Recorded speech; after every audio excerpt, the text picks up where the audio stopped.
e dizer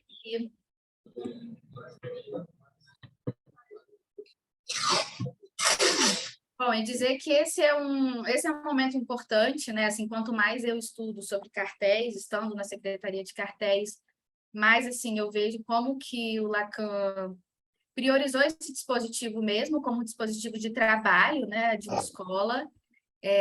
Então, assim, essa oportunidade da gente poder escutar os cartéis, recolher os efeitos, né, dos trabalhos que são feitos em cartel. Então, sim, acho que é um momento importante para a nossa escola, né, para a formação dos membros. E Abílio, você quer? Nem dei bom dia, Abílio. Quer dar uma palavrinha? Bom dia a todos. Eu estava com dificuldade, eu entrei, tive que sair, não estava conseguindo entrar direito.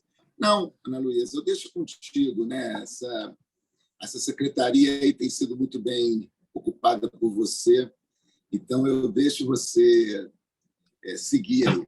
Muito obrigado, Tá bem. muito obrigado. Tá bem.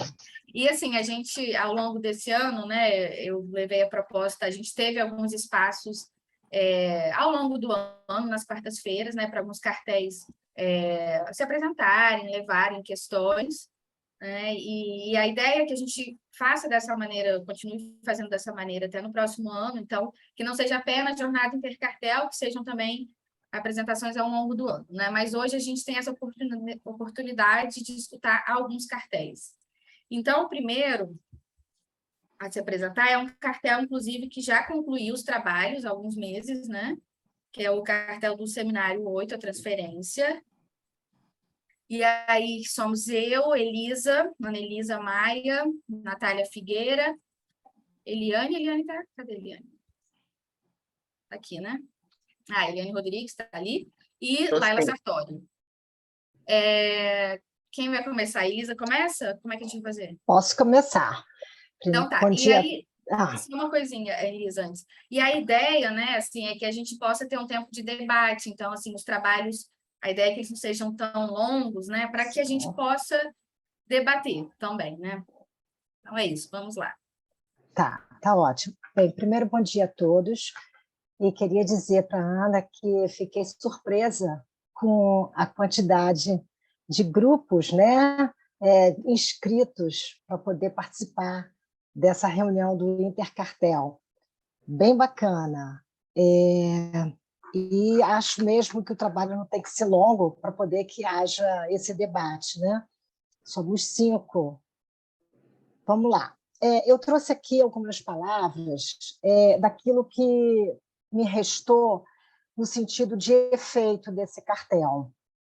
Eu acho importante destacar que esse cartel ele ficou para além de 2 anos, nós ficamos, em média, acho que 3 anos, e ele na verdade, ele não desnodulou. Nós achamos por bem parar de trabalhar na página acho que 200 e 220. Por quê? Porque a gente se deu conta de que a gente não estava mais produzindo trabalhos, né? Nós não estávamos mais trazendo contribuições. Várias coisas aconteceram ao longo desses 3 anos e, por isso, achamos por bem interromper. As 5 pessoas continuaram, as 5 tomaram a mesma decisão e, quem sabe, né? Tá lá escrita a página que a gente parou. Se vai haver ou não uma outra possibilidade de dar continuidade a isso, formando um outro cartel, isso fica para depois. Depois eu também fiquei pensando, quando eu fui elaborar esse trabalho, por que o Lacan foi escolher o banquete para poder falar de transferência. Não foi à toa, né? Ele vai se utilizar desse diálogo platônico, que constitui-se basicamente de uma série de discursos sobre a natureza e as qualidades do amor, para, a partir daí, entender o amor da transferência. Lacan vai se questionar o que está em jogo para um analista e, ao mesmo tempo, qual é a nossa relação com o ser do nosso paciente. Esses seriam os dois eixos centrais de uma análise. Achei muito importante destacar isso, né? Porque é a transferência que coloca isso em questão, né? A posição do analista e o ser do nosso paciente. Então, eu acho que esse é um ponto que devemos estar extremamente atentos, e isso fica muito claro em cada discurso que se apresenta, né? Os 6 discursos que se apresentam no banquete. Então, a partir disso, eu fui ler um texto da Elizabeth Cimenti, uma analista de data da Sociedade Psicanalítica de Porto Alegre. Ela nos escreve o seguinte, achei isso muito bonito. No banquete, os discursos podem ser considerados como um significante para outro significante. Ou seja, cada discurso, né, daquelas 6 figuras que compõem o banquete, cada discurso como sendo um significante, que se remete a um outro significante. E, de acordo com a sua posição, confere uma ressignificação ao discurso de todos que o antecedem. Essa é a própria cadeia, né, do discurso. Através dessa cadeia de significantes que se constitui, o desejo vai deslizando metonimicamente e definindo o que é o amor. E é assim que eu vejo que, a partir desses discursos das sessões, né, das sessões clínicas, a transferência é um fenômeno, é uma experiência que ela vai sendo costurada, ela vai sendo construída, né, como se cada sessão, uma marca fica ali, a sessão, a outra sessão, a próxima sessão nos remete à anterior, e por aí vai sucessivamente. A transferência, uma outra questão que eu também achei bacana pensar, que a transferência é um conceito totalmente clínico e, claro, absolutamente percebido como um efeito do setting analítico. Porém, esse conceito, acho importante trazer aqui, né? Ele está sempre me fazendo uma questão. Quais são as minhas perguntas? Será de fato que esse paciente está transferido? Ou a sessão de hoje, a sessão de ontem, está me apontando para uma possível transferência? Para mim, a transferência é uma experiência de amor única que suporta as interpretações e, consequentemente, os adventos do real. Eu fiquei pensando muito quando eu escrevi essa frase, porque só mesmo pela transferência que a gente suporta esse percurso, né? Que é um percurso longo, com interpretações e intervenções de um analista, e que algo tem que estar ali em jogo, né? E que me parece, e eu não tenho dúvida disso, que o que sustenta é a transferência.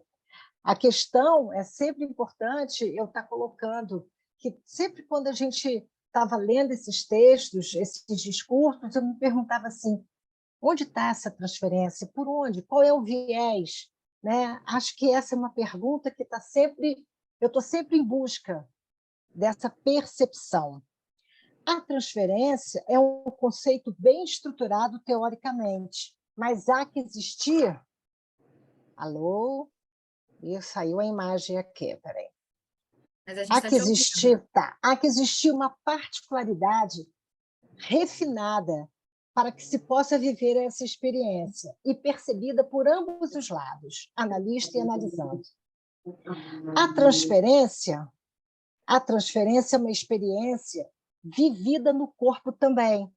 Fiquei pensando nisso, porque se trata de uma experiência de amor. um amor faltoso, um amor não correspondido, de acordo com as demandas, mas um amor capaz de levar à ressignificação do discurso do paciente e de seus sintomas. No texto Banquete, Sócrates foi colocado no lugar do objeto perdido, o objeto algamático para Alcibíades, ocupando um lugar de objeto na transferência do amor depositado por esse último. Diante da sua sustentação e do desejo de não ceder ao discurso sedutor deste participante, Sócrates relança-o ao seu próprio desejo, tal como é recomendado a um psicanalista na condução de um tratamento. Eu fecho aspas aqui. Esse lugar é danado, né? Esse lugar de falta. Quantas vezes nos somos acossados a ceder a isso? E a partir dessa fala, né, que ele diz aqui, tal como é recomendado a um psicanalista na condição de um tratamento, nesse lugar de falta, eu digo assim, falando em condução de tratamento, devo lhe confessar que sempre me deixo levar pela dúvida da transferência. E por isso eu quero falar rapidamente de uma experiência. Uma criança de 8 anos, ela muito pouco amorosa, com muitas resistências no brincar, no se sentir à vontade no set analítico. E é um caso que eu estou sempre batalhando ele na supervisão. Por que será? Cheguei a comprar brinquedos novos, provocar novas brincadeiras, e sempre muita resistência a isso. E escutando na supervisão, espera mais um pouco, tenta ouvir, e eu me perguntava, ouvir o quê? E aí vem a pergunta, será que vai existir transferência?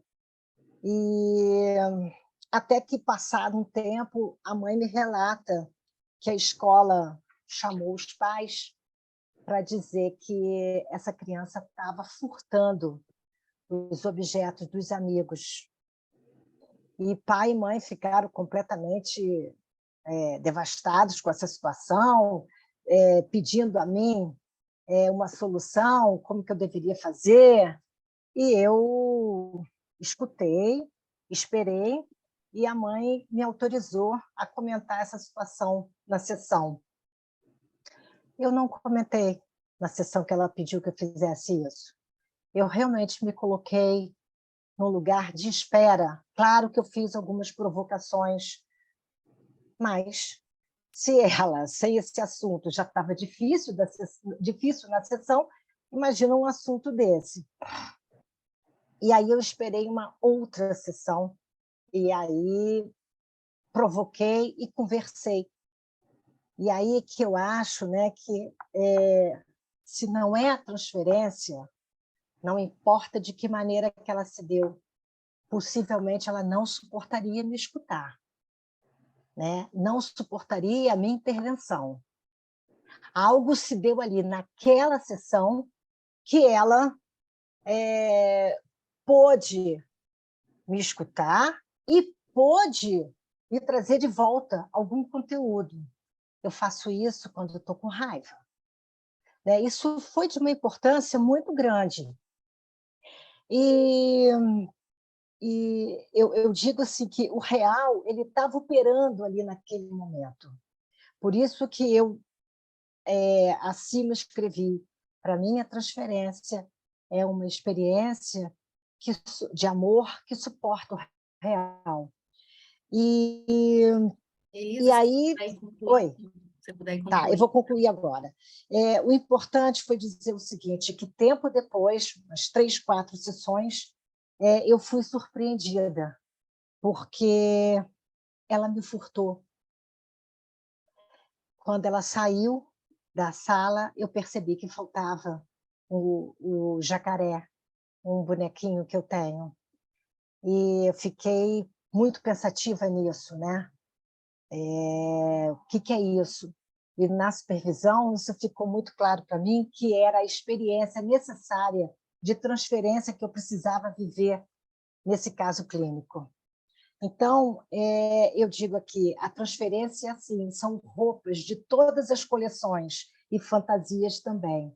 O amor, de fato, é um camaleão. Muda, se reinventa e se transmite. Eu vou terminar com uma citação do Lacan. A cela analítica, olha que interessante esse significante, a cela. A cela analítica, mesmo macia, não é nada menos do que um leito de amor, no quadro mais protegido de todos, o do consultório analítico. A posição do amor se torna ainda mais paradoxal. Entendo partir do extremo, do que é suposto pelo fato de que alguém se isole com o outro para lhe ensinar o quê? Aquilo que lhe falta. Situação ainda mais temível se imaginarmos justamente que, devido à natureza da transferência, o que lhe falta ele vai aprender amando. É isso. Obrigada. Obrigada, Elisa. Perguntar das meninas do cartel. A gente vai seguir a ordem que está ali. Pode ser? Tá, estou vendo ali. Bom, então eu vou apresentar. Eu trouxe um texto escrito, né? Eu vou seguir o texto até para não me perder muito no tempo. Mas antes eu queria dizer que a Elisa estava dizendo sobre o cartel, né? E para mim ficou muito a sensação de que a gente concluiu mesmo que a gente não tenha chegado ao final do seminário, até porque o seminário 8 é enorme, né?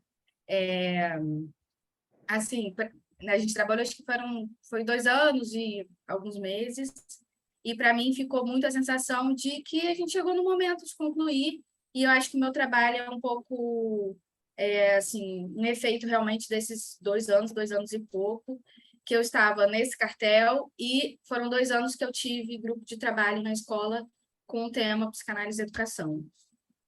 E aí eu intitulei o que eu escrevi Transferência, Saber, Desejo e Transmissão. No final de 2019, começamos a constituição do cartel sobre o Seminário 8 de Lacan, intitulado A Transferência. O texto foi sugerido por Natália Figueira. Lembro-me de pensar que seria interessante estudar este tema, um tema tão clínico, um dos 4 conceitos fundamentais da psicanálise, segundo o próprio Lacan. Nesse mesmo período, Marinela Marques Porto trouxe uma proposta nova para a nossa escola, em relação aos cartéis. Cada cartelizante, ao entrar no cartel, escreveria uma frase, uma pergunta, que resumisse qual seria a sua questão singular no percurso daquele cartel, e que serviria como uma espécie de norte. Essa proposta me fez refletir sobre qual seria a minha questão ao estudar o Seminário da Transferência. Em um primeiro momento, não consegui recortar minha questão. Em março de 2020, comecei meu grupo de trabalho sobre psicanálise e educação. Minha ideia era articular o que vinha recolhendo de minha experiência de trabalho em uma escola com a teoria de Freud e Lacan. Ao começar essa articulação, logo um conceito destacou-se para mim como a chave para pensar o encontro da psicanálise com a educação, a transferência. Foi aí que me dei conta que começar um cartel com este tema tinha muito a ver com o que eu estava querendo articular da minha experiência clínica e institucional. Minha questão nesse entrecruzamento do cartel com o grupo de trabalho tinha, então, a ver com pensar a transferência professor-aluno como a chave para o processo ensino-aprendizagem. É sabido desde Freud que a transferência não é exclusiva da psicanálise, mas é sim da neurose. É o que ele deixa claro em seu artigo A Dinâmica da Transferência, quando diz: essas características da transferência, portanto, não devem ser atribuídas à psicanálise, mas sim à própria neurose. Para ilustrar, fala da transferência em instituições de saúde. E qual seria a diferença da transferência em instituições para a transferência numa análise? Nesse texto ainda, Freud ressalta que a transferência em instituições pode ser mais intensa e ocorrer sob formas mais indignas do que numa psicanálise. No caso Dora, ao tratar da transferência nas instituições, Freud diz: o tratamento psicanalítico não cria a transferência, mas simplesmente a revela, como a tantas outras coisas ocultas na vida anímica. A única diferença manifesta-se em que, espontaneamente, o enfermo só evoca transferências ternas e amistosas, que contribuam para a sua cura. Não podendo ser esse o caso, ele se afasta o mais rápido possível, sem ser influenciado pelo médico que não lhe é simpático. Em uma psicanálise, a transferência é nomeada. O analista está ali testemunhando a transferência, que comparece também como resistência. Ainda na dinâmica da transferência, Freud nos diz que, na análise, a transferência surge como a resistência mais poderosa ao tratamento, enquanto que, fora dela, deve ser encarada como veículo de cura e condição de sucesso. Fora da análise, a transferência está a serviço das relações. Apenas numa análise, o sujeito se depara com a relação sexual que não existe, o impossível. Isso porque o analista está em outro lugar, está divertido da transferência e sustenta a diferença. O analista maneja com a transferência, interpreta na transferência, diagnostica na transferência, mas não responde do lugar que lhe é dado. Não responde à demanda, mas também não a rejeita. Em outras relações, a transferência é cuidadosamente poupada e permanece intacta. Faz-se uso da transferência a seu favor, mesmo que ela não seja nomeada e que o sujeito não se dê conta disso. O tratamento analítico, pelo contrário, tem por objetivo a própria transferência, o objetivo da queda do sujeito suposto saber. O analista deve renunciar aos poderes que a transferência lhe confere. Considerando que a transferência da neurose encontra-se nas relações, podemos pensar na transferência professor-aluno como a chave para o processo de ensino-aprendizagem. Vale ressaltar uma diferença nessa modalidade de transferência daquela encontrada nas análises. O professor ocupa um lugar de fala junto do aluno, está como sujeito. Em algumas considerações sobre a psicologia escolar, Freud vai dizer que aprendemos muito mais com a pessoa do professor do que com a disciplina que ele ensina. Aspas. É difícil dizer se o que exerceu mais influência sobre nós e teve importância maior foi a nossa preocupação pelas ciências que nos eram ensinadas ou pela personalidade de nossos mestres. Fecha aspas. Assim, depois de dedicar alguns artigos a pensar a relação da psicanálise com o educar, Freud chega à conclusão que seria muito interessante que os professores fizessem análise. Podemos, assim, entender que estamos falando de transmissão, muito mais do que de ensinar. E a transmissão só ocorre mediada pela transferência. Ensinar vem de ensignar, pôr em signos, dar uma significação. Tem uma intencionalidade. Já o transmitir não tem intencionalidade. Trata-se daquilo que passamos adiante a despeito do que sabemos. O que se transmite numa sala de aula? A transmissão não é do conteúdo ou dos conhecimentos que o professor domina, mas da relação que ele tem com o saber. O professor pode conhecer o que ensina, mas nunca o que transmite, a despeito do que ensina. A transmissão é sempre o saber que não se sabe, vai muito além do que é ensinado. Aponta para o desejo de saber do professor, que está na posição de ignorância, de quem interroga. Assim, é muito importante que o professor dê lugar ao não saber, à ignorância, em oposição ao lugar de mestre, daquele que tudo sabe. Lacan vai dizer que a questão para o professor é poder lidar com a angústia ao se defrontar com a impossibilidade de saber o que se opera quando se educa. A ignorância radical sustenta a operação da transmissão, à medida que faz faltar no professor o saber. Podemos dizer que tal posição, prescindir desse poder de saber, é muito difícil na pedagogia, que muitas vezes busca atender a um ideal de tudo conhecer, saber o que diz respeito ao conhecimento do conteúdo, saber sobre o aluno, o que é importante para ele, o que vai importar, etc. O que o professor está de fato transmitindo, ele não sabe. O que ele transmite não é da ordem do saber sabido. Transmite-se o que é ignorado. E isso vai na contramão do ideal de tudo explicar e tudo ensinar. Aquele que ensina é também aquele que testemunha o impossível de se fazer, pela castração que nos diz sempre da nossa marca constituinte, a falta. Estamos falando da paixão da ignorância, lugar ou posição onde se está com relação ao saber, que permite produzir efeitos, a partir da autorização do não saber. Paixão, que vem do grego pathos, capacidade de ser afetado. O professor, ao ensinar, é afetado pelo que ele mesmo ensina. O ensinar está muito mais relacionado ao apreender do que ao aprender. Apreender é superação ativa, de ir lá e pegar algo do campo do outro, fazendo esse algo ser seu. É aí que lembramos de Sócrates, no banquete de Platão, trabalhado por Lacan no Seminário 8. Neste banquete, Alcebiades faz elogios a Sócrates, seu mestre amado, comparando a Silênios, estatuetas esculpidas que possuem em seu interior um objeto precioso, o agálma.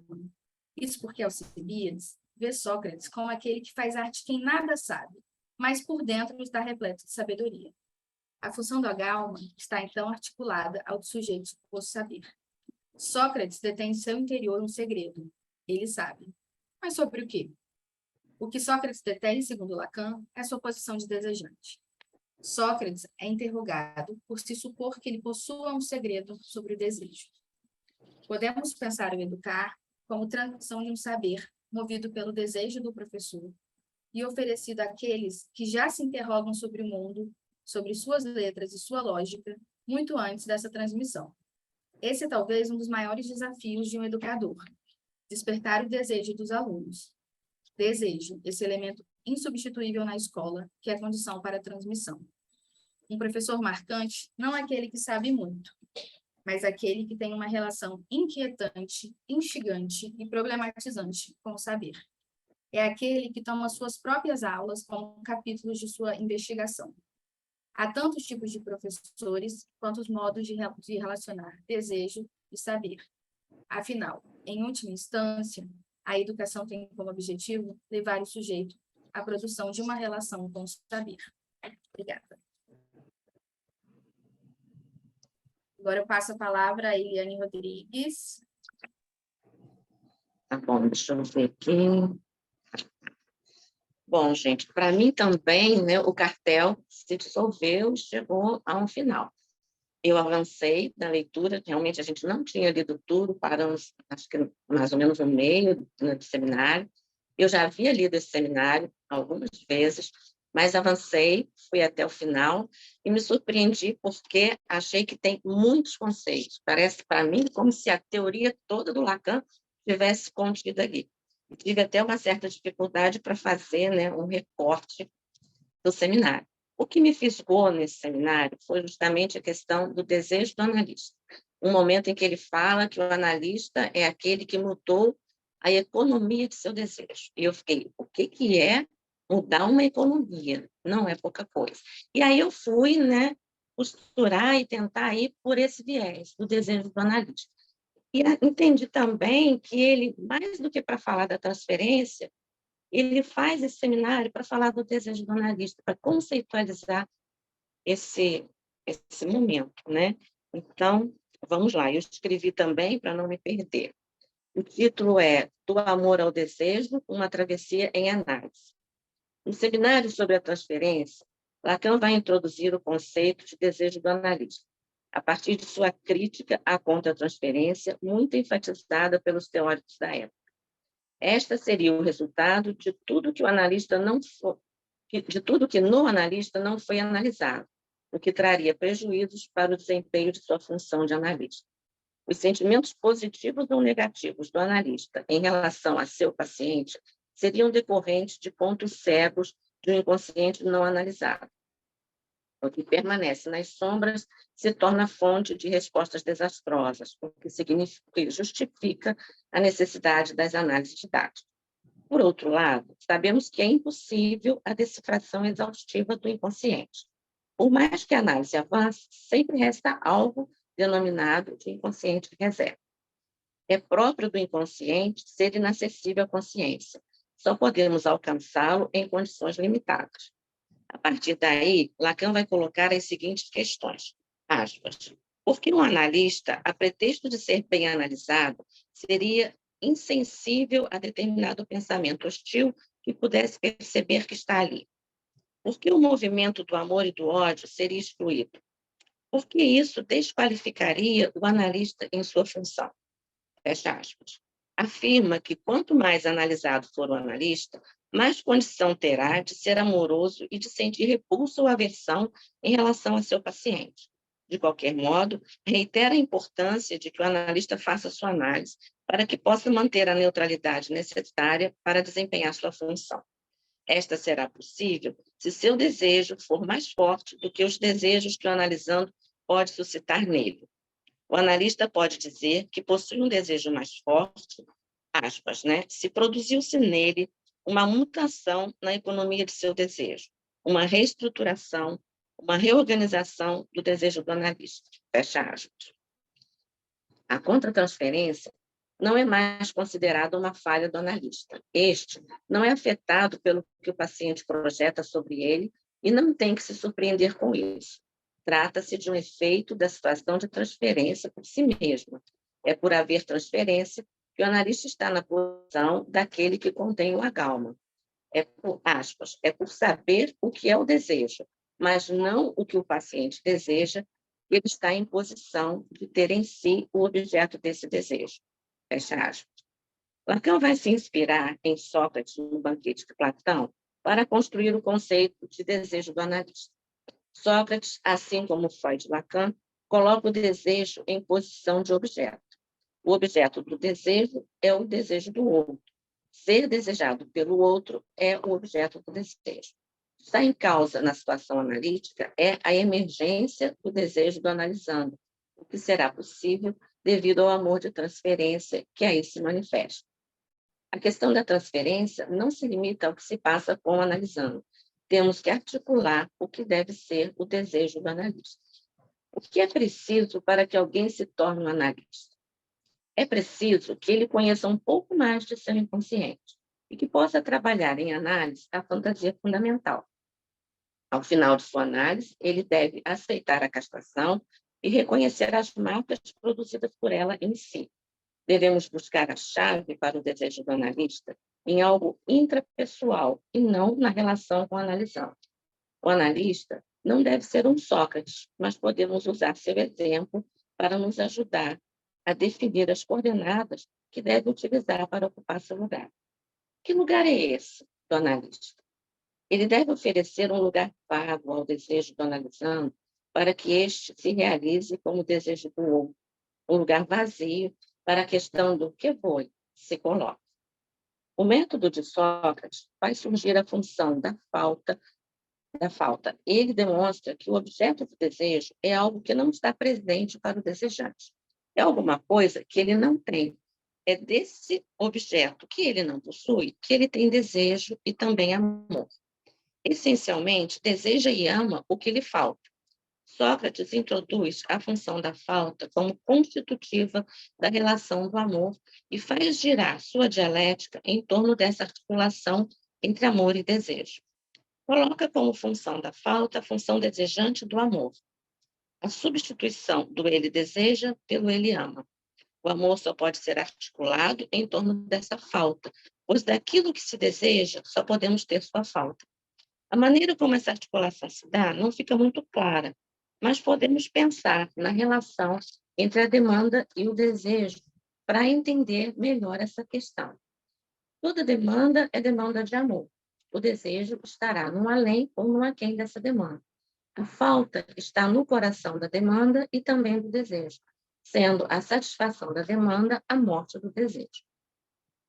Com relação ao objeto, a psicanálise nos mostra que ele é sempre parcial. Esta é uma das suas maiores descobertas.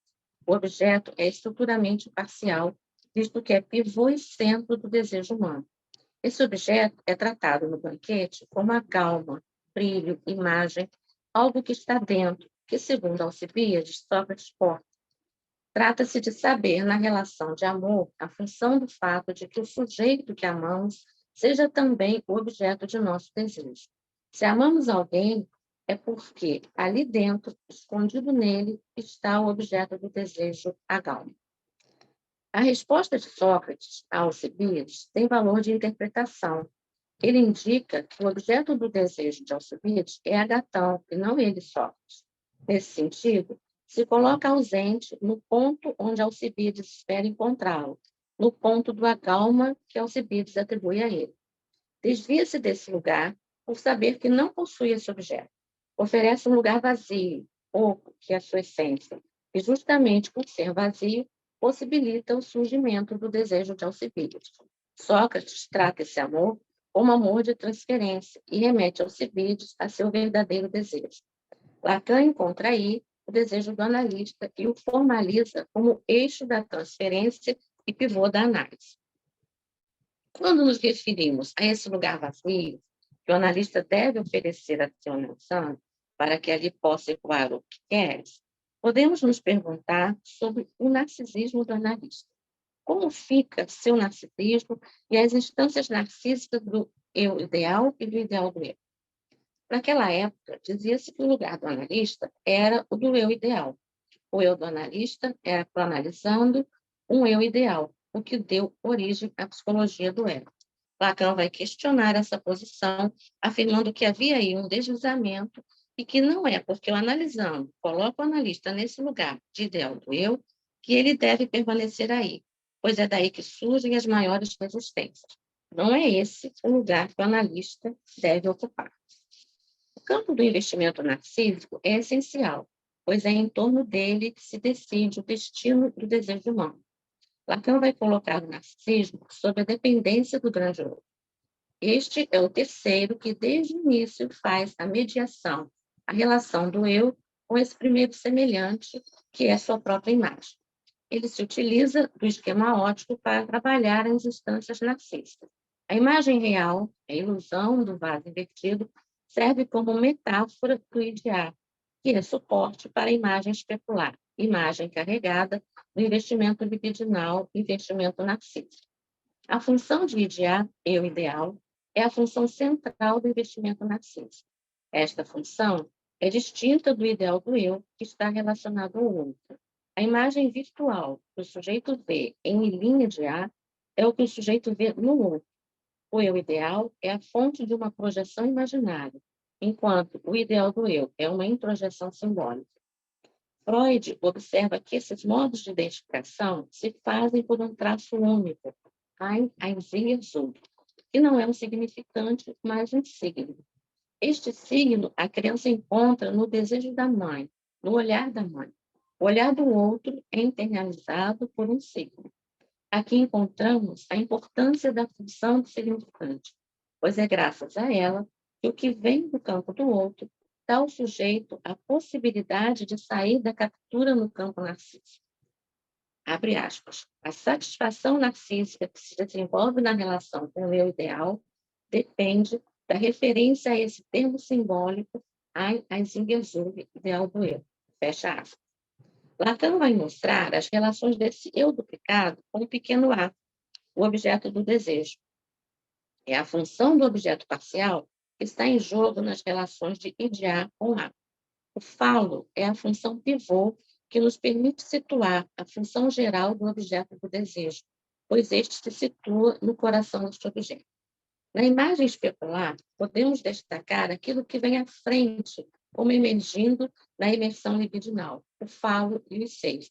Eu achei muito interessante, eu nunca tinha ouvido isso, que justamente por vir à frente da imagem, o falo e os seios, eles se tornam objetos destacáveis, passíveis de serem perdidos, né? O falo é a mola de ligação recíproca entre o investimento narcísico e o investimento do objeto. O caráter do objeto fálico de ser destacável, passível de ser perdido, só se apresenta assim por ser um objeto que emerge de um plano à frente da imagem do corpo. A temática do narcisismo está intimamente ligada à temática da angústia e do desejo. Frente a um perigo surge o sinal de angústia. É do outro que constitui seu eu que o sujeito pode receber. Ele se produz no lugar de idear, no lugar do eu ideal. O sinal de angústia está ligado ao objeto do desejo, que serve de aviso para a fuga do perigo. O perigo é interno. O desejo porta em si mesmo um caráter perigoso, ameaçador para o indivíduo. O perigo é que esse objeto venha a faltar, desaparecer.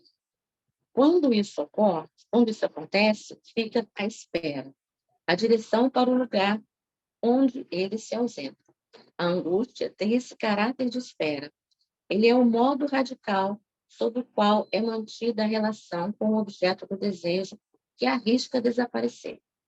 Daí Lacan Obrigada. definir a Está angústia. concluindo? Você pode concluir? Oi? Você está perto de concluir?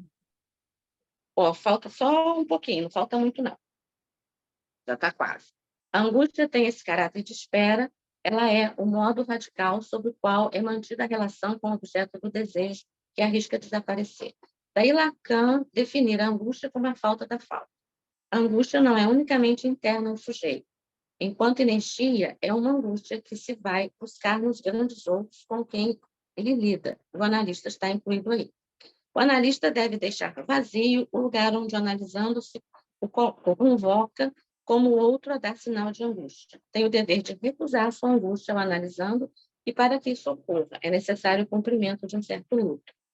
É do fundamento narcísico e seu investimento libidinal que se retira tudo que vem formar a estrutura objetal.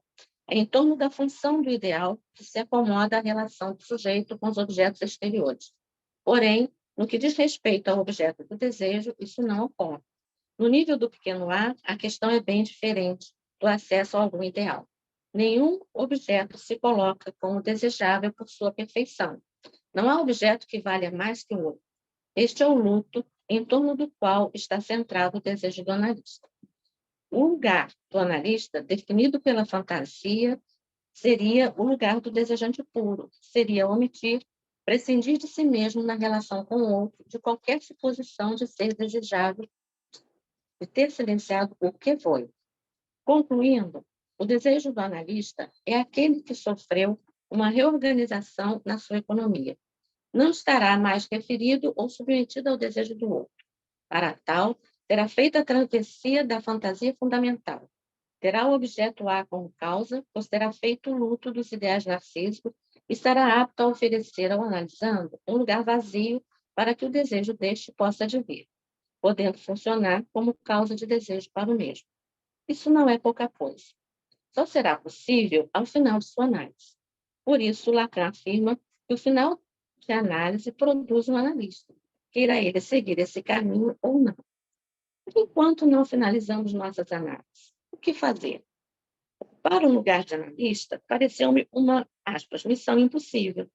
Lembrei-me de Freud, que colocou as 3 tarefas impossíveis: governar, educar e psicanalizar. Diante do impossível, só nos resta continuar apostando, acreditando que podemos construir algo, podemos construir neste caminho, o que nos for possível. É isso, gente. Obrigada. Obrigada, Eliane. Então, agora, Laila Sartori. Oi, bom dia, pessoal. Então, eu fiz uma escrita um pouco em torno do tema transferência de trabalho. Vou começar. Na ocasião do último Intercartéis, foi levantado como questão se apresentaríamos naquele ano.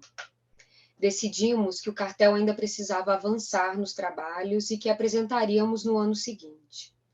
Naquele momento, me ocorreu escrever sobre transferência de trabalho. Na sequência, passei a me perguntar de onde me veio esse tema. Onde que, na leitura do Seminário 8, e naquele momento estávamos nas considerações que Lacan faz de cada cenário e cada personagem do banquete, onde que ali eu escutei algo sobre transferência de trabalho. Em Dinâmica da Transferência, Freud nos diz que a transferência está em todos os lugares e não deve ser atribuída apenas à psicanálise, mas sim às neuroses. Numa análise, a transferência é motor e, ao mesmo tempo, a arma mais forte da resistência, cabendo ao analista manejar com isso. Enquanto a transferência é fechamento, a interpretação tem direção e aponta para a abertura do inconsciente. Paradoxalmente, só é possível a interpretação sob transferência.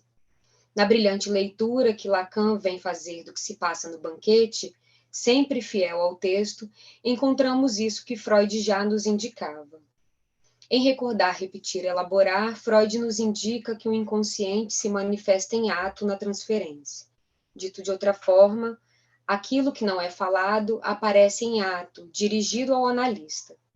E justamente a entrada de Alcibíades na cena muda as regras do jogo. Abre aspas.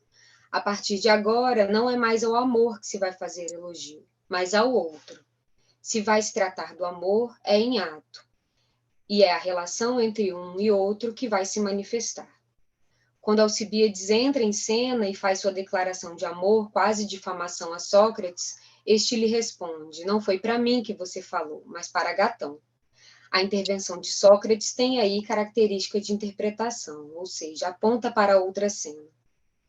Se num trabalho de transferência o inconsciente se manifesta em ato, dirigido ao analista, o que é que se atua numa transferência de trabalho num cartel? Ou ainda, o que é que se atua numa transferência de trabalho com a escola? Na ata de fundação da Escola Freudiana de Paris, Lacan afirma que o ensino da psicanálise não pode se transmitir de um sujeito a outro, senão pelas vias de uma transferência de trabalho. Fecha aspas. Uma citação. Um trabalho de transferência está fundado sobre uma demanda, em última instância, demanda de amor. E no que se fundamenta uma transferência de trabalho? Quando cheguei a este cartel, primeiro cartel que participo no percurso da minha formação, esperava entender Lacan, encontrar a Galma, ancorada no campo da demanda, do sentido, da cadeia significante. Quem nunca, né? Mas diante da falta de um saber absoluto, pouco a pouco, dei lugar para que minhas leituras pudessem emergir e minhas questões se construir. Uma análise caminha do amor à libido, do amor de transferência ao desejo de saber, e faz emergir os significantes ligados ao desejo, cabendo ao analista marcar esses significantes. Esse caminho também opera num cartel, da demanda de saber ao desejo de saber, do amor de transferência à transferência de trabalho. Seria algo ligado ao amor fraterno que primeiro une os cartelizantes para que, num segundo momento, a transferência de trabalho opere, apontando para a inconsistência do outro? Se o resultado do cartel é o produto próprio de cada um, sigo acompanhada e acossada pelas inúmeras questões levantadas ao longo dessa escrita, me pondo a trabalho sem a pretensão de respondê-las rapidamente, mas entendendo que, em última instância, estou diante de uma questão cara e estruturante numa escola: o que é um analista? Obrigada. Obrigada, Laila. Então, vamos passar para a Natália Figueira. É o último trabalho desse cartel, né? 5 trabalhos. Bom dia, pessoal. Ô, Luísa, eu fiquei curiosa com o que você falou de ter achado ali no caderno, né, dos cartéis, os recortes, né? Fiquei pensando se eu escrevi alguma coisa. Você viu? Se eu recortei alguma questão? Então, mas a Marinela trouxe essa proposta, mas a gente não chegou a colocar em prática ali no livro dos cartéis. Entendi. Eu trouxe a questão porque para mim ficou. Sim. Vamos lá. Eu intitulei esse trabalho como O Estranho em Mim. Depois de discursar Fedro, Pausânias, Eristímaco, Aristófanes e Ágaton, chegamos no momento do banquete em que Sócrates vai tomar a palavra para fazer seu elogio a Eros. Sócrates adota a interpretação daquela que passará a ser, na continuação da história, uma figura de prestígio, Diotima, a estrangeira vinda de Mantineia. Dali por diante, é Diotima que fala em seu lugar. Na verdade, ele se deixa ensinar por ela, deixando de lado a postura de magistério diante daqueles que justamente o colocavam nesse lugar. Seria esse um dos grandes ensinamentos da estrangeira? Sócrates passa para um outro registro, passa uma outra forma de agir com a palavra, colocando-se diferente dos demais. Põe-se a questionar e a virar pelo avesso tudo que está, então, dito sobre Eros. Ao tomar a palavra, pergunta: esse amor do qual vocês falam é ou não é amor de alguma coisa? Amar e desejar alguma coisa é tê-la ou não tê-la? Pode-se desejar o que já se tem? É nesse ponto que Sócrates, diocisado, se apaga, que, dividido em seu discurso sobre Eros, introduz para nós a função da falta. Ali é do desejo de seu movimento em direção a uma marca que temos notícias. Origem, genealogia, nascimento de Eros. Uma passagem do amor ao desejo, de Epistêmes a Mutus. Sócrates, para falar do amor, dá testemunho e recorre ao mito. Mesmo num passo à frente dos sofistas, o método socrático mostra seu limite e fracassa, obrigando a Sócrates a dar a voz ao grão da cadeia significante a partir do que aprendeu sobre a constituição do amor com Diotima. Sobre Sócrates, já sabemos diversas coisas. Afinal, ele próprio é um divisor de águas na história da filosofia. Era corpulento e tinha olhos saltados. O homem mais feio de Atenas, que inacreditavelmente fazia com que os mais belos rapazes se apaixonassem por ele. Acusado de corromper a juventude ateniense, foi julgado e levado à morte por suas perguntas e posicionamento. Mas e Diotima? Quem era essa mulher? É no mínimo curioso que, em meio a um cenário com tantos homens, uma voz feminina se destaca. Mentora de Sócrates, uma estrangeira sacerdotisa vinda de Mantineia. Lacan nos apresenta Diotima como maga, sábia em matéria de feitiçaria e mântica. Para mim, uma bruxa com pacto demoníaco. Nada mal para uma mulher de sua época. Diotima teve uma grande importância na história de Atenas, pois teria conseguido, por meio de seus artifícios, afastar a peste durante 10 anos. Seu encontro com Sócrates se deu no mesmo plano e com os mesmos argumentos de que Sócrates teve com seus colegas presentes no simpósio. Ele pergunta: se o amor não é belo, é porque é feio? Sócrates parte de sua metodologia que aponta para essa coerência do significante. O que não é belo é feio. Mas, por sorte, Diotimo leva ainda mais longe, talvez querendo arrastá-lo para o ilógico e para sua magia, para o que parece não ter tanta coerência e se mostra mágico. Ela responde: meu filho, não blasfeme, porque tudo que não é belo seria feio. A estrangeira queria abrir mais portas. É nesse ponto que o mito da origem de Eros é introduzido. Filho nascido de uma mãe miserável, aporia, falta, pênia, e de um pai com recursos, Poros. Essa era a realidade genealógica de Eros.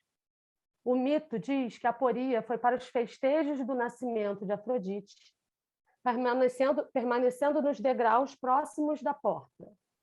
Creio que esperando uma chance, mas por não ter nada a oferecer, fica de fora do festim. Poros, ou recurso, que estava na festa, adormece de tão bêbado, permitindo com que Aporia, a miserável, emprenhasse dele e gerasse Eros. Um encontro surpreendente entre o campo do ele não sabia e da fórmula lacaniana amar é dar o que não se tem. Aporia, falta, que por definição e estrutura não tem nada a dar, senão sua própria falta. E Poros, que adormecido, deixa cair sua astúcia, seu saber. Aliás, parte da fórmula lacaniana, dar o que não se tem, encontra-se no diálogo platônico Banquete, escrito por volta de 380 a.C. Está lá há um tempão e é um dos achados mais importantes do ensino lacaniano. É essa fórmula que faz o desejo nascer. Amar é dar o que não se tem. Isso implica em dar alguma coisa, a falta, aquilo que constitui e gera o amor. Por último, uma pergunta. Para a causa entrar em cena, é necessário encontrar-se em posição de dar seu próprio ser? É isso que Sócrates fez? Há um outrem numa perspectiva de liberdade? Obrigada. Obrigada, Natália. Bom, então vamos abrir os debates depois desses 5 trabalhos. Vendo que Flávia já levantou a mão. E aí, quem quiser se inscrever, pode levantar a mão ou colocar no chat, que a Alexandre também vai acompanhando aqui, vai me ajudando. Flávia, pode colocar sua questão.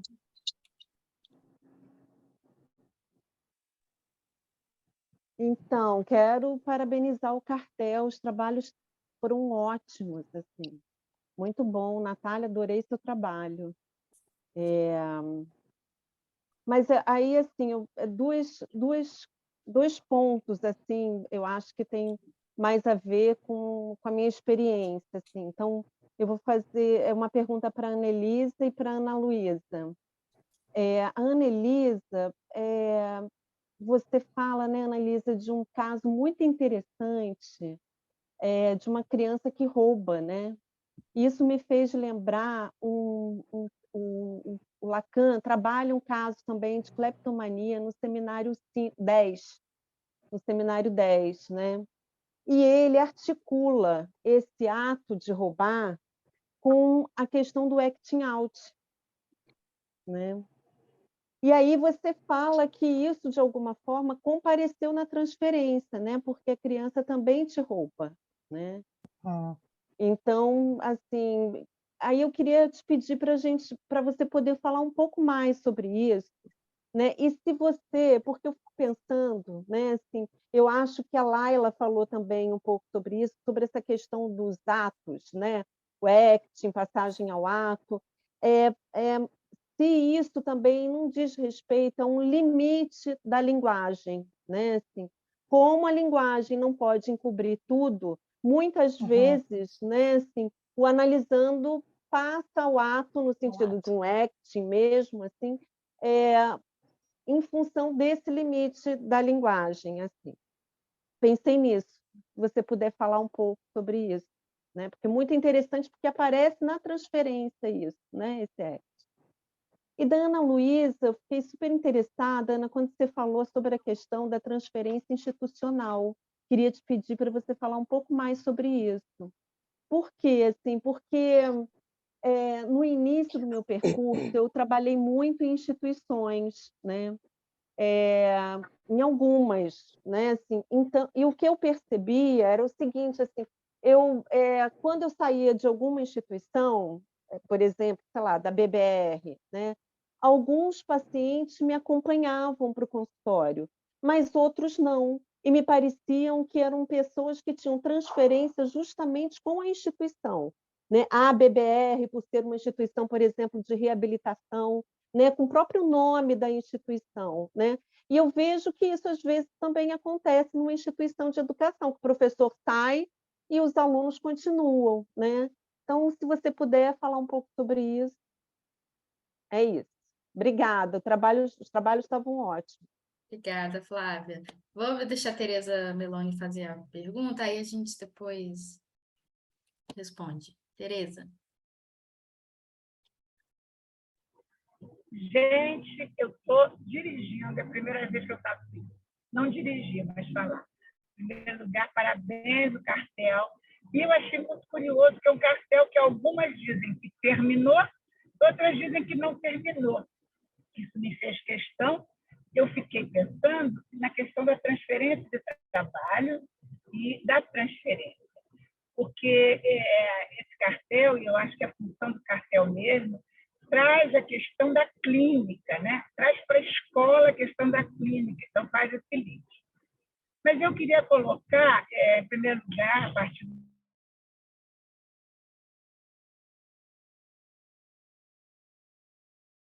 Cortou o som, né? Ficou sem som. Cortou sim. da Elisa. Tereza, cortou. Você falou que queria colocar em primeiro lugar e aí ficou sem som. Queria colocar em primeiro lugar uma questão do trabalho da Elisa, onde ela fala, né, pegando a psicanalista do Apoa, do deslizamento da questão do amor, como o desejo, entre um significante e outro. E aí eu fiquei me perguntando a função do eixo sincrônico, ou seja, da metáfora, que viria fazer um ponto de basta, né, um ponto de estofo nesse deslizamento.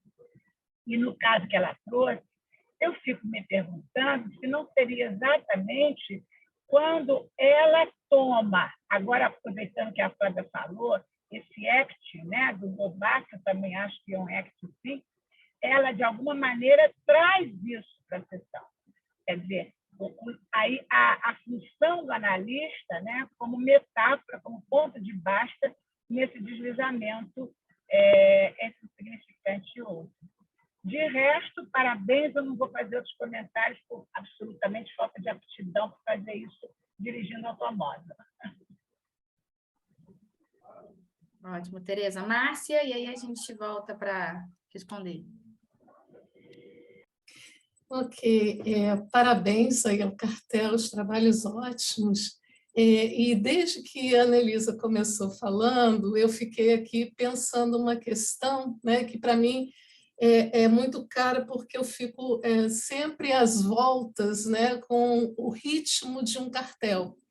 E a Anelisa começou dizendo da surpresa que ela teve de ver tantos grupos inscritos, né? E eu fiquei pensando nessa diferença do grupo para o cartel, nesse ritmo do cartel para ser realmente um cartel e concluir, né? E aí eu queria ouvir, quem quiser, né, responder como é que foi essa experiência, porque isso fala da singularidade desse cartel, né? De passar a ser um cartel, produzir trabalho e ficar além até do tempo. Muito obrigada, parabéns outra vez a todos vocês.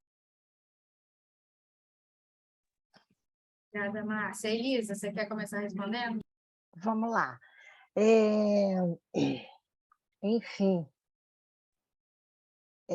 o tempo é para cada um, né? Quando eu digo que não houve uma desnudulação, eu não entendi isso como tal, porque eu estou, de alguma maneira, demandando a continuidade dessa leitura.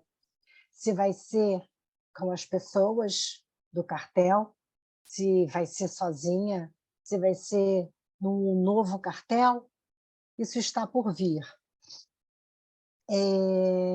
Em relação, né, tanto eu vou tentar acrescentar algumas coisas, tanto na fala da Tereza quanto na fala da Flávia. Claro que eu fui ler o Seminário da Angústia, e o Lacan ali fala dessa paciente, onde ele faz uma associação, é um act, sim, mas ele vai fazer uma associação a um luto que ela não conseguia viver, né? Então, a forma dela se expressar a partir desse luto era fazendo os roubos, os furtos. Não é à toa que essa paciente me rouba o jacaré, que fiquei pensando, né, ontem até discuti isso, sobre a boca do jacaré, aquela mãe, aquele desejo da mãe que engole. E eu eu tenho certeza que o que opera nessa paciente, quando ela me rouba, é do quanto ela não suporta a operação desse desejo da mãe, que ela tem que corresponder, né? Ela tem que corresponder a ser essa filha da ordem puramente do imaginário, né? Então, ela fica deslizando o tempo todo, quando ela se nega a brincar, quando ela se nega a conversar, quando ela não consegue se deixar estar presente na sessão, isso é porque ela está, digamos assim, encharcada por essa mãe. E ela não consegue aparecer enquanto sujeito. Então, uma forma dela responder isso é tanto furtando, roubando as coisas dos amigos, como ela vem e me rouba.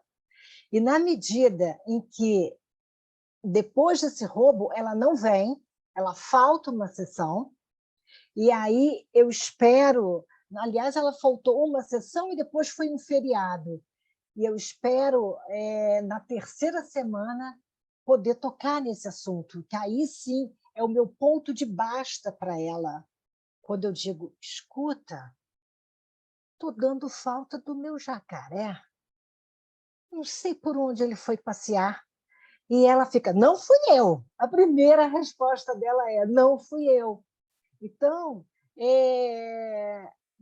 claro que a sessão, a partir disso, se desenrolou, né? E ela faz assim com a cabecinha e diz, foi só uma vez. Né? E, enfim, ela ainda não me devolveu o jacaré, mas, em contrapartida, ela me presenteou com uma boneca. Então, assim, ela está com o meu jacaré e eu estou com a boneca dela. Essa semana ela não pôde vir porque está doente, e vamos ver como é que vai ser quinta-feira. Mas foi importante para mim fazer esse corte, mostrar para ela, devolver isso para ela, né? No seminário 10, a gente vê que isso tem a ver com a questão do luto, que não é possível ser vivido pelaquela paciente.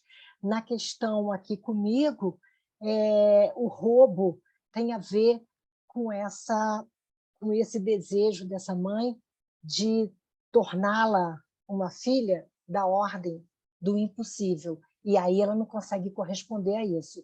Então, ela rouba as palavras, rouba a sessão e me deixou arriada, porque quando eu vi, estava eu sem meu jacaré. É por aí. Elisa, só uma partezinho. Eu gostaria de falar primeiro parabenizar os trabalhos de forma rápida. E aí, Elisa, eu fiquei pensando na questão que o Lacan traz do acting ser sempre endereçado ao analista, né? Acho que esse caso clínico ele ilustra bem esse ponto. Ele traz de forma até escancarada essa questão, né? Mas que todo acting é sempre endereçado, quando o sujeito está em análise, ao analista. Achei muito interessante. Isso, Vera, porque eu acho que foi a forma que ela encontrou de dizer para mim que está difícil ela segurar essas pontas, né? Ali ela deixou claro, eu escrevi no texto, foi a experiência de transferência que eu precisava viver nesse caso clínico. Né? Para mim ficou claro quando ela me furta. Eu queria fazer uma observação, posso? Pode. Claro. Sim. Primeiro, gostei muito de todos os trabalhos, parabéns ao cartel, e eu estava sentindo falta da Diotima, que finalmente, né, a Natália introduziu, porque ela que foi a mentora de Sócrates, né, nas questões de amor. Então, achei importante, e quando ela diz que o amor não é nem bonito, mas ele também não é bom, né? A Diotima introduz isso, quer dizer, não são essas as qualidades, mas é a qualidade, o amor leva a buscar a beleza. Então, eu acho interessante e gostei realmente muito de ter ouvido vocês, acrescentou muito. Muitíssimo obrigada. Obrigada, Emília. Também acho que Diotima merecia um destaque, né? Não, eu sentia falta, e você finalmente trouxe, porque ela que é a mentora do amor, né, para Sócrates. Né? E, Emília, tem algum lugar desse seminário 8 que o Lacan vai falar que o belo é a última coisa a se atravessar num percurso de análise, né? Quando então, tudo talvez faltar, a gente chegue até a beleza pode salvar. Não fazia porque é feio. Né? Exatamente, Lacan fala disso. Né? Muito obrigada, gente. Obrigada, gente. Obrigada, Emília. Bom, vou responder a Flávia. Flávia, eu acho que esse assunto ele dá pano assim, para muito debate, né? Porque eu acho que a gente fala muito mais da clínica do que do psicanalista numa instituição, né? Assim, e aí foi ao longo desses 2 anos que eu estudei transferência, estudei essas questões relacionadas à educação, à instituição, foi um ponto assim que eu li, né, que eu pensei sobre. E aí eu acho que já tem uma diferença assim da gente pensar o psicanalista numa instituição, porque o psicanalista está avisado da transferência e da transferência que se dá nessas outras relações que não é nomeada, mas que está lá. e que assim, e que o professor, de alguma maneira, eu acho que ele se dá conta de um vínculo ali com o aluno, e é isso que, às vezes, inclusive, faz um uso disso, né, a seu favor. E eu acho que, de fato, também existe uma transferência com a instituição. Isso, eu lembro na época que eu estava no serviço de psicologia da UF, que eu atendia lá, que tinha uns pacientes que tinham, assim, 20 anos que eram atendidos lá, mudavam o estagiário e eles continuavam. Isso, exatamente. Não sei se vou falar. Eu me lembro que a gente, uma época, parou para pensar sobre isso, a equipe que eu fazia estágio, e a gente observou que alguns desses casos eram assim, casos de psicose, por exemplo, que acabavam estabelecendo um vínculo muito forte com a instituição. Sim. Né? Mas eu acho Uma aderência, né? e aí eles ficavam assim, eu lembro que tinha um que era assim, 20, 30 anos. E aí o prontuário dele sempre mudava, porque a cada, sei lá, 2 ou 4 anos, né? As pessoas se formavam, e aí eram novos estagiários, e aí ele ficava, né? Enfim, então eu acho que tem de fato uma transferência. E em escola também, eu acho que no momento em que uma família se direciona a uma escola, escolhe aquela escola para colocar o filho, trata-se de uma transferência. Né? Assim, sempre não há a gente não sabe por onde, mas é uma transferência. E é isso, a transferência está nessas relações, assim, mas eu acho que a diferença talvez é que o psicanalista ele está divertido, seja na clínica, seja numa instituição. E, inclusive, assim, quando eu penso no trabalho que eu faço, né? E aí com os professores ou com os alunos, para mim é bem evidente isso, como que que são diferentes, assim, tem uns que o trabalho flui de uma maneira muito melhor, assim, muito, né? Mas eu acho que é o que eu posso te dizer, mas eu acho importante, o que eu quis trazer bastante, assim, é que, né, estudar esse tema me fez ver, de fato, assim, isso que o Freud fala, de que a transferência é da neurose, tá nas relações, né, tá no mundo, mesmo que não nomeada dessa maneira. Ana Luísa, rapidinho também, gente, eu estou abelhuda aqui, mas é porque as coisas me vieram. Eu fiquei pensando que a gente sabe que a escola ela não ocorre o tempo inteiro, ela é pontual, no caso de uma escola de psicanálise, né? Se tratando de uma escola. E que a instituição, ela rege, a maior parte do tempo, essa escola que poderá, eventualmente, né, se mostrar como escola. E aí eu fiquei pensando, como é que seria essa questão da transferência, né, institucional numa instituição de psicanálise? Boa pergunta. Não, assim, eu acho que... Não sei se teria muito... Porque eu acho assim, talvez não tenha tanta diferença, né? A gente fala de transferência de trabalho, mas hoje eu entendo a transferência de trabalho como a transferência ao texto e a psicanálise. E acho que essa transferência que acontece na escola é transferência, é amor. Né? São as relações. E eu fico pensando se isso não tem a ver assim, com o vínculo com a transferência com o analista. A transferência com a instituição, se não tem a ver com a transferência com o analista. Estou falando isso assim, porque, por exemplo, eu entrei na escola lacaniana em função da minha análise. Né? Então, acho que a transferência com a instituição psicanalítica tem a ver com a da análise propriamente dita, não? Mas assim, eu acho que talvez seja muito no 1 a 1 mesmo, porque, né, tem gente que faz análise com analista de outra escola, né? Então, o analista é de uma escola e essa pessoa faz a formação em outra. Então, acho que é um dos caminhos de chegada a uma escola passa pela transferência com o analista, né? Isso é muito comum, mas não sei se a gente pode restringir dessa maneira, né? Acho que Renata levantou a mão. Não, era exatamente... Bom dia a todos. Era exatamente isso que eu ia dizer, Ana Luísa. É um dos caminhos, mas não é o único, né? Eu penso muito na transferência. Às vezes eu escuto aqui em Vitória, assim, as pessoas dizerem que o traço da escola, a inserção que a escola faz com o social, a articulação dos textos, o rigor com alguns seminários, são elementos também que constitui uma transferência, né, a uma certa instituição. A gente sabe que a transferência está sempre do lado do analisando, né? O analista só... Isso para tudo. A transferência transferência é desejo de saber, dirigida ao outro. Então, o que sabe-se lá o que o outro vê que engancha aí uma transferência, né? Mas eu também acho que a escolha de um analista e a articulação dele com uma escola, isso chama. Né? Isso Mas é um dos chama caminhos, concordo, é um dos caminhos. E eu vou rapidamente responder a Márcia, não sei se as minhas colegas vão querer responder a Márcia, quando você trouxe a questão do grupo, e quando a Elisa falou, eu também escutei, né? Eu achei muito interessante quando a gente concluiu, a meu ver, o cartel, porque justamente não tinha um consenso do que estava acontecendo ali. Para mim, era um momento de concluir realmente, a gente não estava mais avançando no texto, mas a gente tinha trabalhado muito durante 2 anos e pouco. E, assim, cada uma numa vertente, assim, né? A Natália estava falando sobre transferência na escola, eu falando sobre psicanálise e educação, enfim.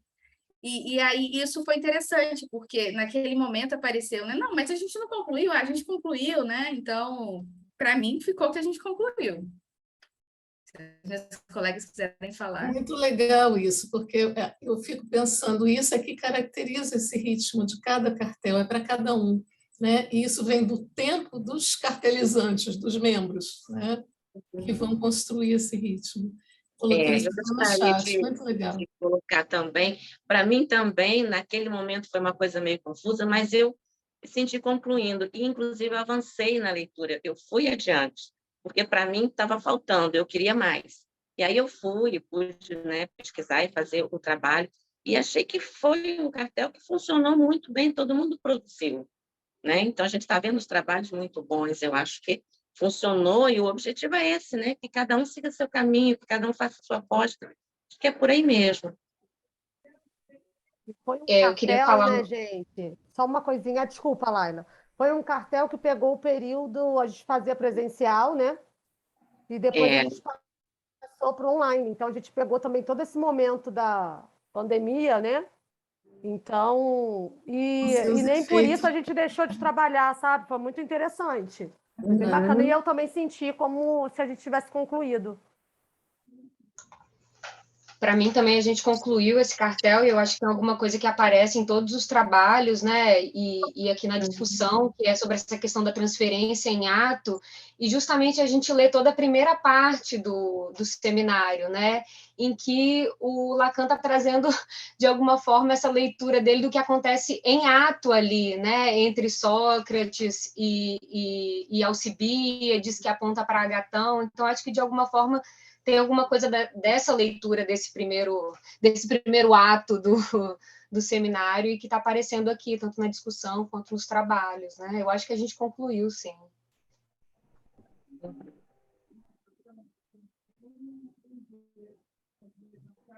Acho que é isso, gente. Alguém tem mais alguma questão? Quer a gente passar adiante?